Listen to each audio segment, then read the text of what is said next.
వడలు అచ్చం హోటల్లో లాగే పిండి మీరు మిక్సీ జార్లో రుబ్బినా కూడా అలాగే టేస్టీగా రావాలంటే చిన్న చిన్న చిట్కాలండి.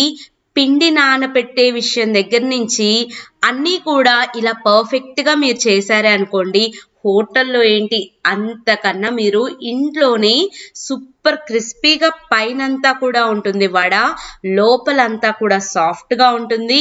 వడ చక్కగా పొంగుతుంది. చిన్న చిన్న చిట్కాలే, వీడియోని స్కిప్ చేయకుండా చూడండి. ప్రతి పాయింట్ కూడా ఇంపార్టెంటే, ఈజీగానే ప్రిపేర్ చేస్తారు, క్విక్గా చేసేయచ్చు. వడపిండికి ముందుగా 1 కప్పు మినపగుళ్ళని యాడ్ చేసుకోండి. అదే కప్పుతోటి పావు కప్పు పెసరపప్పుని తీసుకోండి.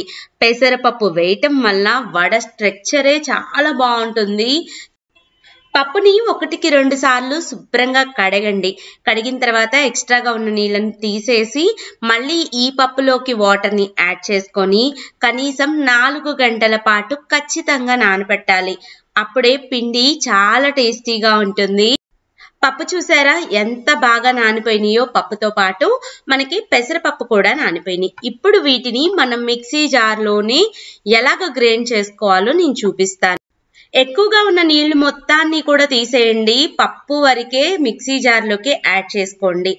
పప్పుతో పాటుగా వడల పిండికి చాలా అంటే చాలా తక్కువ వాటర్ని యాడ్ చేయాలి. ఇక్కడ నేను ఒక 7 నుంచి 8 ఐస్ క్యూబ్స్ని యాడ్ చేస్తున్నాను. పిండి ఇలాగా ఐస్ క్యూబ్స్ తోటి రుబ్బటం వల్ల చాలా టేస్టీగా ఉంటుందండి. ఒకవేళ ఐస్ క్యూబ్స్ మీ దగ్గర లేకపోయినా కూలింగ్ వాటర్ కొంచెం అంటే కొంచెమే పోసి వడల పిండిని ఇలాగ గట్టిగా అలాగే సాఫ్ట్గా రుబ్బి పెట్టుకోవాలి. ఇప్పుడు వడలు టేస్టీగా రావటానికి అంగుళం సైజు ఉన్న అల్లాన్ని తీసుకొని చిన్న ముక్కలుగా కట్ చేసుకున్నాను. అలాగే 2 పచ్చిమిరపకాయల్ని కూడా ఇలాగా చిన్న చిన్న పీసెస్గా కట్ చేసుకున్నాను. వీటితో పాటుగా 1 స్పూను జీలకర్రని కూడా వేసుకుందాము. అలాగే పిండి మొత్తానికి సరిపడా 1.5 స్పూను ఉప్పుని కూడా యాడ్ చేద్దాము. చూడండి, ఇలాగ ఉప్పు మొత్తం కూడా వేశాక పిండి అంతట్లోకి బాగా కలిసేలాగా కలుపుదాము. పిండి కలిపేటప్పుడు చేతుల్ని మాత్రమే వాడండి, గెరిటని అస్సలకి వాడద్దు.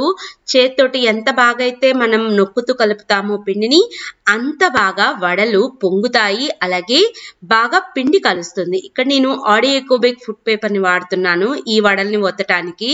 ఇది కెమికల్ ఫ్రీ అండి. అలాగే మనం రీయూజ్ కూడా చేసుకోవచ్చు, అసలు అతుక్కోకుండా వస్తాయి. మనం కొంచెం చేతులకి తడించేసుకొని ఈ పేపర్ మీద కొంచెం పిండిని తీసుకొని చక్కగా వడని ఇలాగ ఒత్తుకొని మిడిల్లోకి మనం నీట్గా ఒక హోల్ చేసుకోవటమే. చాలా అంటే చాలా ఈజీగా మనకి వడ అనేది పేపర్ నుంచి ఈజీగా ఉడొస్తుంది. ఇలాగ నెమ్మదిగా డ్రాప్ చేసుకోవటమే. వడలు డ్రాప్ చేయటానికి ఇంకొక ఈజీ పద్ధతి కూడా చెప్తానండి. టీ గరాట తీసుకొని టీ గరాట మీద మనం పిండిని పెట్టేసుకొని నీట్గా కూడా వడలు వేసుకోవచ్చు. పైన ఒక్కసారి నీళ్లు తడించేసుకోండి టీ గరాట మీద.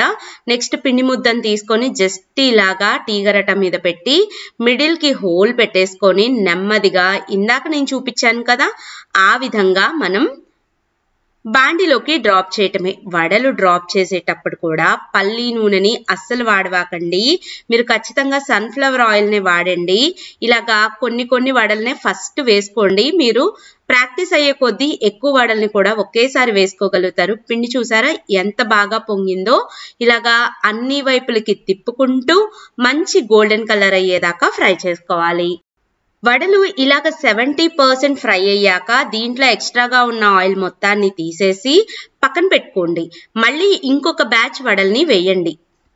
అవి కూడా 70% ఫ్రై అయ్యాయి అనుకున్నప్పుడు ఈ వడలు ఆ వడలు కలిపి ఇప్పుడు మంచి గోల్డెన్ కలర్ అయ్యేదాకా ఫ్రై చేసుకోవాలి. ఇది హోటల్ వాళ్ళు చేసే చిన్న చిట్కా అండి. ఈ చిట్కా వలన మనకి పైనంతా కూడా క్రిస్పీగా ఫ్రై అవుతాయి. అలాగే లోపల పిండి కూడా మనకి బాగా ఉడుకుతుందన్నమాట. ఈ చిన్న చిట్కాని ట్రై చేసి చూడండి, మీకు చాలా బాగా నచ్చుతుంది వడల టేస్ట్. ఈ కలర్లోకి రాగానే ఎక్స్ట్రాగా ఉన్న ఆయిల్ మొత్తాన్ని తీసేసి సర్వింగ్ బౌల్లోకి సర్వ్ చేసుకోవటమేనండి. ప్రతి వడ గుండ్రంగానే వస్తుంది, క్రిస్పీగానే వస్తుంది, అలాగే లోపల సాఫ్ట్గానే ఉంటుంది. ట్రై చేసి ఎలా కుదిరిందో కామెంట్ చేయటం మాత్రం మర్చిపోవద్దు. మీకు పర్ఫెక్ట్గా వస్తే మాత్రం కామెంట్ చేయండి, లైక్ చేయండి. అలాగే మీ ఫ్రెండ్స్ అండ్ ఫ్యామిలీ మెంబర్స్ కూడా షేర్ చేయండి. అస్సలకి నూనె అనేది అంటుకోలేదు చూడండి. ఈ వడల్లోకి సాంబార్ అయినా, నిమ్మకాయ కారమైనా, కొబ్బరి చట్నీ అయినా వేసుకొని తింటే అద్భుతంగా ఉంటుంది. ఒక్కసారి నా మాట విని ఈ పర్ఫెక్ట్ రేషియోలతోటి వడల్ని చేయండి, మీకు కూడా బాగా నచ్చుతుంది. అన్నట్టు ఛానల్ని సబ్స్క్రైబ్ చేసుకోవడం అస్సలకి మర్చిపోవద్దు. Thank you, bye bye. Hi అండి, వెల్కమ్ టు క్రేజీ రెసిపీస్. మీ మాత్రిని. ఇవాళ మన టేస్టీ రెసిపీ ఏంటంటే పిండి పులియబెట్టాల్సిన పని లేదు, పప్పు నానబెట్టాల్సిన అవసరము లేదు, మిక్సీ జార్తో పనే లేదు. 5 నిమిషాల్లో ఇన్స్టెంట్గా వేడిగా పునుగులు తయారు చేసుకోవచ్చండి. అది ఎలాగో అనుకుంటున్నారా? సేమియాతోటి. ముందుగా స్టవ్ మీద వెడల్పాటి గిన్నెను పెట్టుకోండి. గిన్నెలోకి ఇక్కడ నేను ఒక 1/4 వంతు దాకా నీళ్ళని యాడ్ చేసుకొని దాంట్లోకి 1 స్పూన్ నూనెను కూడా వేశాను. నీళ్ళన్నీ కూడా వీడియోలో చూపిస్తున్నట్టుగా చక్కగా మరిగిన తర్వాత మనం 1 కప్పు సేమియాని యాడ్ చేసుకోవాలి. అంటే ఇక్కడ నేను ఒక 100 గ్రాముల సేమియాని వేస్తున్నాను. సేమియా మొత్తం కూడా చక్కగా ఉడికేలాగా ఉడకనివ్వండి. ఉడికిందో లేదో ఒకసారి తీసి 2 నిమిషాల తర్వాత చెక్ చేసుకోండి. ఆల్రెడీ మనం నీళ్ళని మరగబెడుతున్నాం కాబట్టి సేమియా ఉడకటానికి ఎంతో టైం పట్టదు. ఇలా ఉడికిన సేమియా మొత్తాన్ని కూడా చక్కగా నీళ్ళన్నిటిని వడకట్టేసుకుందాము. ఒక 10 నిమిషాల పాటు దీని మొత్తాన్ని కూడా వదిలేసేయండి. పూర్తిగా చల్లారిపోతుంది. చల్లారిపోయిన ఈ సేమియా మిశ్రమంలోకి ఇప్పుడు మనం ఒక 2 స్పూన్ల బియ్యపిండిని యాడ్ చేసుకుందాము. బియ్యపిండి తడిదైనా పర్వాలేదు, లేదా పొడి బియ్యపిండి అయినా పర్వాలేదు. దీంట్లోకి 1/2 స్పూను ఉప్పును కూడా యాడ్ చేసుకుందాము. అలాగే ఒక 2 స్పూన్ల పుల్లటి పెరుగుని యాడ్ చేసుకోవాలి. ఈ పునుగుల్ని అప్పటికప్పుడు తయారు చేసుకుంటున్నాం కాబట్టి మనకి పిండి పులవదు కదా, అందుకని ఆ ప్లేస్లో పుల్లటి పెరుగుని వేసుకుంటున్నాము. అలాగే సన్నగా తరిగిన ఒక 2 ఉల్లిపాయలు కొన్ని ఎక్కువ వేసుకుంటేనే టేస్ట్ బాగుంటుందండి. అలాగే సన్నగా తరిగిన ఒక 3 నుంచి 4 పచ్చిమిరపకాయలని కూడా వేసుకుందాము. ముందుగా నీళ్ళని అస్సలకి వేయకుండా, ఎందుకంటే ఆల్రెడీ మనం సేమియా ఉడకపెట్టుకున్న దాంట్లో వాటర్ కంటెంట్ అనేది ఉంటుంది. అలాగే మనకి పెరుగులో కూడా తడి ఉంటుంది కాబట్టి దానితోనే పిండి మొత్తాన్ని కూడా కలపడానికి ట్రై చేయండి. మీకు మరీ గట్టిగా ఉంది అనుకుంటే అప్పుడు కొంచెం వాటర్ని యాడ్ చేసుకోండి. దీంతో మనం పునుగులనైనా వేసుకోవచ్చు, లేదా పకోడీలనైనా వేసుకోవచ్చు. 2 కూడా సూపర్ టేస్టీగా ఉంటాయండి. ఇక్కడ నేను స్టవ్ మీద డీప్ ఫ్రైకి సరిపడా ఆయిల్ని పెట్టుకొని నూనె వేడి అయ్యాక ఇక్కడ నేను చిన్న రౌండ్ బాల్స్ లాగా తయారు చేసుకొని ఒక్కొక్కటి నెమ్మదిగా నూనెలోకి డ్రాప్ చేసేసాను. ఇలా వేసిన తర్వాత మనం 2 నిమిషాల పాటు వీటిని అస్సలు కదపకూడదండి. ఒకదానికొకటి అతుక్కొని ఉంటాయి. 2 నిమిషాలు ఆగిన తర్వాత ఒక వైపు మనకి కాలినియి అనుకున్న తర్వాత రెండో వైపు కూడా తిప్పుకుంటూ ఇలాగా మంచి గోల్డెన్ కలర్ అయ్యేదాకా ఫ్రై చేసుకోవటమేనండి. చాలా అంటే చాలా సింపుల్గా టేస్టీగా మనం దీన్ని రెడీ చేసుకోవచ్చు. ఎవరన్నా అనుకోకుండా గెస్ట్లు వచ్చినా, అనుకోకుండా ఇంట్లో టిఫిన్కి పిండ్లు అయిపోయినా, సాయంత్రం పూట పిల్లలకి వేడివేడిగా స్నాక్స్ పెట్టాలన్నా ఈ సేమియా పునుగులు ఎక్సలెంట్గా ఉంటాయి. తప్పకుండా మీరు కూడా ఒక్కసారి ట్రై చేయండి, మీకు కూడా బాగా నచ్చుతాయి. వీటిలోకి మనకి సాంబార్ కారం కానీ లేదా ఏదన్నా ఊరగాయ పచ్చడితో తిన్నా అద్భుతంగా ఉంటుంది. ఆరోగ్యానికి ఎంతో మంచి చేసే మునగాకు పొడిని కూడా ఇప్పుడు మనం ఎలా తయారు చేసుకోవాలో చూద్దాం. రోజుకి 1 ముద్ద తిన్నా చాలండి, మనకి ఇమ్యూనిటీ అనేది బాగా పెరుగుతుంది. 100కి పైగా వచ్చే డిసీజెస్ అన్నిటినీ కూడా ఫైట్ చేస్తుంది. మునగాకు పొడి అండి, ఔషధాల గని అని చెప్పుకోవచ్చు. దీన్ని 5 నిమిషాల్లో తయారు చేసుకోవచ్చు, నెలకి పైగా నిల్వ పెట్టుకోవచ్చు. ఎలా తయారు చేసుకోవాలో, ఏమేమి ఇంగ్రీడియంట్స్ కావాలో చూద్దామా? ముందుగా వెడల్పాటి బాండీని తీసుకోండి. బాండీలోకి 1 స్పూను కన్నా ఇంకా కొంచెం తక్కువే ఆయిల్ని యాడ్ చేసుకోండి. నూనె చాలా తక్కువ పడుతుంది. ఇప్పుడు దీంట్లోకి ఇక్కడ నేను 1 కప్పు పచ్చిశనగపప్పుని యాడ్ చేస్తున్నాను. ఇవన్నీ కూడా లైట్గా సిమ్లో పెట్టుకొని అన్ని వైపులకి తిప్పుకుంటూ దూరగా వేయించుకోండి.